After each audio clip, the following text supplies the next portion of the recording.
Kilala raw na tapunan ng mga dating na-kick out o drop out ang isang paaralan sa Occidental Mindoro.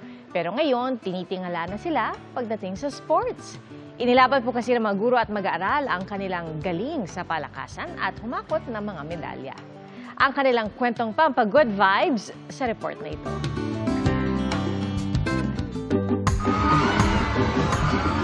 Hindi basta-basta ang school pride na ito sa San Jose Occidental Mindoro. Nang lumaban sa Mimaropa Regional Athletic Meet ang mga atleta ng Pedro T. Mendiola Senior Memorial National High School. Humakot sila ng 7 gold medal, 5 silver medal at 6 na bronze medal.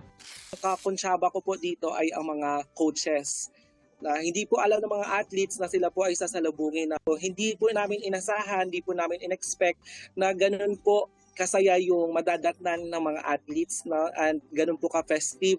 Ang malapiastang salubong hindi inaasahan para sa paaralang, sabi mismo ni teacher, ay may ibang reputasyon daw noon.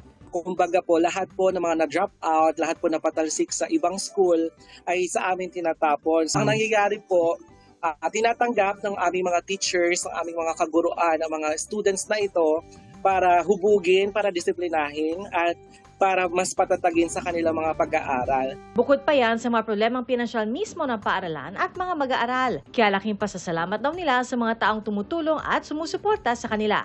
Yung department namin sa MAPE, yan po yung isa sa mga malaking naging tulong sa amin na kung saan sila nagsishare ng kanilang pinansyal kahit na alam naman natin, mahirap ang buhay.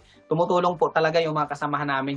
Ang kanilang paaralang binansagang tahanan ng mga dropout noon, kilala na bilang tahanan ng mga kampiyon. Ito ay tagumpay hindi lamang sa iyong sarili.